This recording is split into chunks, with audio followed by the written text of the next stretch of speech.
MBS Radio se une a Himalaya. Todo el contenido de MBS Radio lo encuentras en la aplicación gratuita de Himalaya. Pedro Tello, qué gusto saludarte en esta mañana. ¿Cómo estás? Buenos días. ¿Qué tal, Luis? Buenos días. Te saludo con gusto a ti y a quienes nos escuchan. Fíjate lo que son las cosas. China inició su proceso de normalización tan pronto se abatió el número de contagios y el número de muertos por el COVID. En España, en Francia, en Estados Unidos y en Italia iniciaron la normalización de actividades cuando los datos, los signos vitales de la pandemia a escala local apuntaban hacia el debilitamiento de la misma.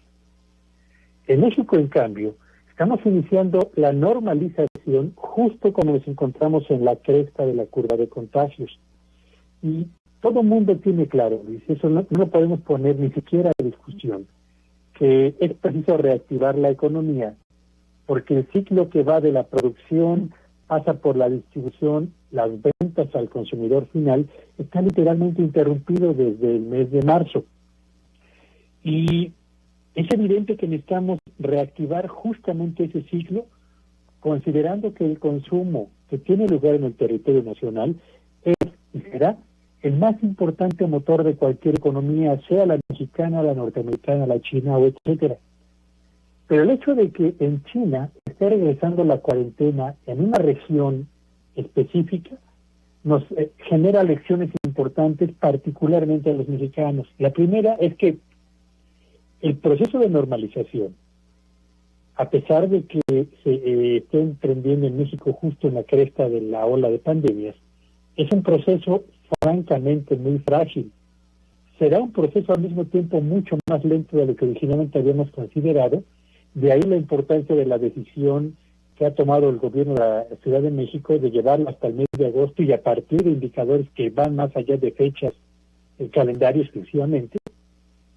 Y tercero, que la recesión de la economía, no solamente la mexicana, sino también la economía mundial, será más larga, será más profunda y sus costos sobre la sobrevivencia de empresas, de empleos, aumento en la pobreza, fragilidad del aparato productivo y capacidad para recuperar el crecimiento estable y sostenido en la generación de productos, de empleos y de servicios, va a ser mucho más complicada en función de la debilidad del paquete de estímulos que cada una de las economías a escala mundial ha emprendido. Y ya sabemos que México, de acuerdo con la información disponible, ocupa el último lugar por cuanto a la creación de un paquete de apoyo al empleo y a la creación de un paquete de apoyo para las empresas de menor tamaño. ¿Por qué tenemos que ser en México mucho más cuidadosos con este asunto de la normalización?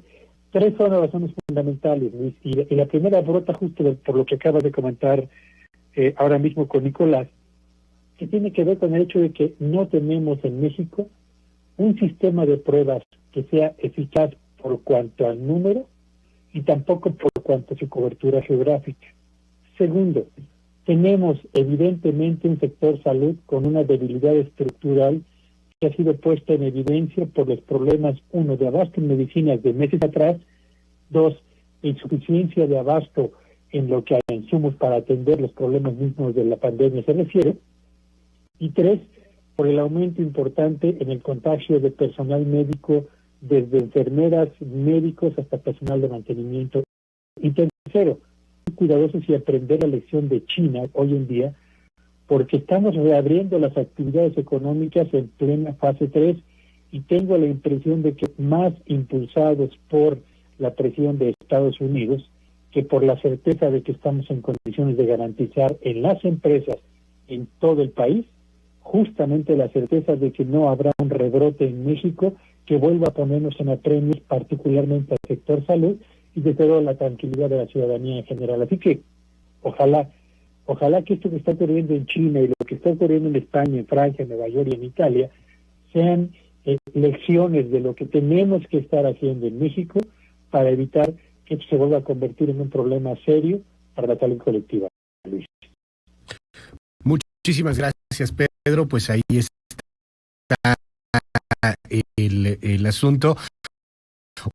Oye, Y yo no quisiera oportunidad para preguntar sobre unos que generó mucha controversia este dato de 1.6 millones de personas que ganan más de 5 salarios mínimos o más de 18,500 pesos en números redondos.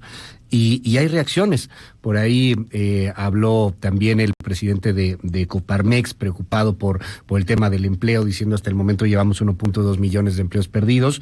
Y pues un escenario que cada vez se va pintando más preocupante. ¿Qué nos dices después de que ayer se da a conocer, de que escuchas por ahí algunas reacciones y de que pues parece que en el gobierno no preocupa mucho? Escuchábamos a la secretaria del Trabajo decir, híjole, sí se perdieron como 32,000 empleos en el campo, aunque ya les habían advertido desde hacía un rato que se iban a perder empleos en el campo si no aplicaban ciertas medidas, y ahí están las consecuencias, pero no parece, al menos para muchas personas, que venga un cambio de timón o una vuelta o una recapacitación de algún asunto, Pedro.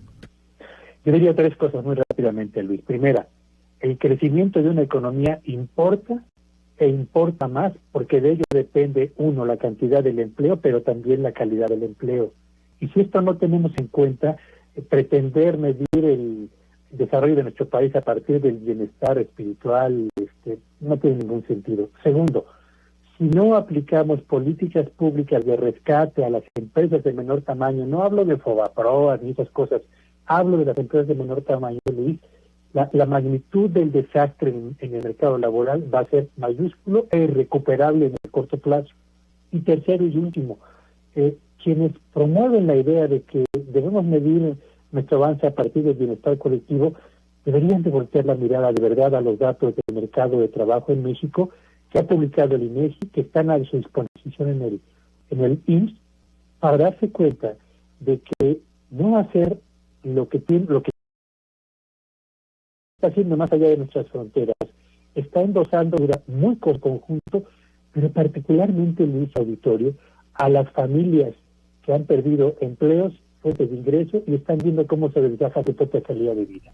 Gracias, Pedro Tello. Como siempre, te seguimos allí en tus cuentas, en las redes, en @PTelloVillagrán. En efecto, me encuentran ahí en Twitter, y que tengan un feliz jueves todos. MBS Radio se une a Himalaya. Todo el contenido de MBS Radio lo encuentras en la aplicación gratuita de Himalaya.